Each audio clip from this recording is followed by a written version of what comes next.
Sa gitna ng pagdiriwang ng EDSA 30, nagtapatan ng mga pulis at ralista na nais makatawid sa EDSA. May ulat on the spot si Lia Manyalac del Castillo. Lia?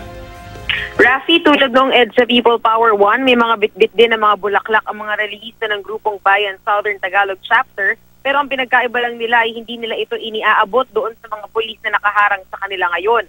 Mag-6 na oras na raw dito ang mga relihista na gusto lang makatawid ng EDSA para makapagprograma, pero hindi sila pinapayagan ng mga tauhan ng PNP.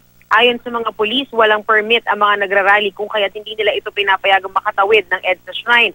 Buti na lang at wala pa namang nagkakasakitan. Bago naman mananghali ay tila inaasar pa ng mga relihista yung mga pulis na nakatayo rito kanina nang anyayahan nilang sumabay na lang daw sa kanilang pagsasayaw. Para sa mga nagkikilos protesta, walang nagbago sa panahon ng batas militar sa panahon daw mismo ngayon ni Pangulong Aquino. Nang bumuhos naman ang ulan kaninang tanghali ay nagpahinga na muna ang mga relihista bago tumulak nga sa EDSA Shrine mamayang mga bandang 1:00 ng hapon.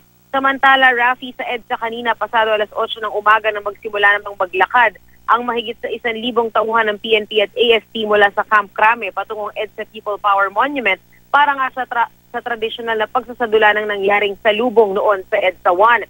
Imbes na sa Gate 3, sa Gate 4 na ng Camp Crame nagsimulang sumama si dating Pangulo at nooy hepe ng Philippine Constabulary noong panahon ng EDSA 1 Fidel Ramos ang tropa ng mga sundalo at pulis. Di tulad noong unang EDSA, wala na ngayon si dating AFP Chief of Staff at ngayon Senador Juan Ponce Enrile sa tradisyonal na salubong. Kung kaya't si Ramos mag-isa na lamang na naglakad kasama ang mga kasalukuyang pinuno ng pulisya at ng AFP.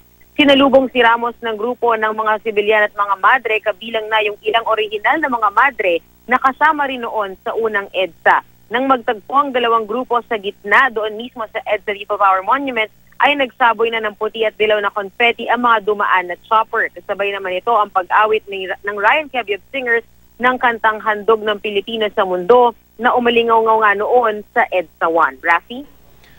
Maraming salamat, Lia Manyalac del Castillo.